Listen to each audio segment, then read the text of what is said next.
Parmi les thèmes retenus dans le cadre des missions économiques et commerciales de la francophonie au Vietnam et au Cambodge, nous avons l'agro-industrie. Dans ce cadre, la Côte d'Ivoire se positionne et les opérateurs économiques font front commun contre l'exportation de la matière première brute du cajou.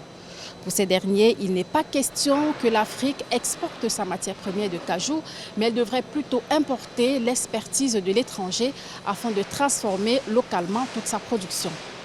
Tourneurs, nos soudeurs en Afrique sont bien capables de fabriquer les équipements. Mais qu'est-ce que nous constatons?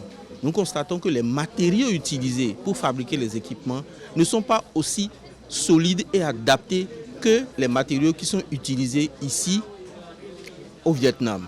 Donc il y a un travail à faire par rapport à ça. Et surtout, et comme il vient de le dire aussi, le transfert des usines de fabrication d'équipements en Afrique pourrait être un atout fort pour booster le développement de l'industrie de noix de cajou en Afrique. Et pour relever ce défi, la Société vietnamienne d'investissement et de développement technologique se positionne comme le leader dans la fabrication des machines de transformation alimentaire et plus précisément de la noix de cajou, une aubaine pour les opérateurs économiques. Congo, c'est la meilleure technologie. Et moi, personnellement, je connais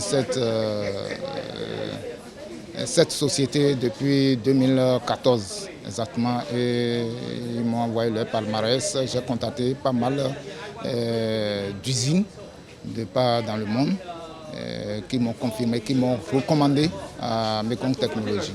Globalement, ces machines ont une capacité de transformation de 20 à 50 tonnes par jour dans ces installations de Côte d'Ivoire et du Vietnam. Les coûts d'acquisition varient entre 150 et 250 000 $ l'unité. Le défi pour les opérateurs économiques est celui de nouer des partenariats afin de faire installer ces usines de fabrication de machines alimentaires sur le continent. Selon les experts, il faut $1 million à la Côte d'Ivoire pour transformer localement sa production qui, elle, est évaluée à 1 million de tonnes.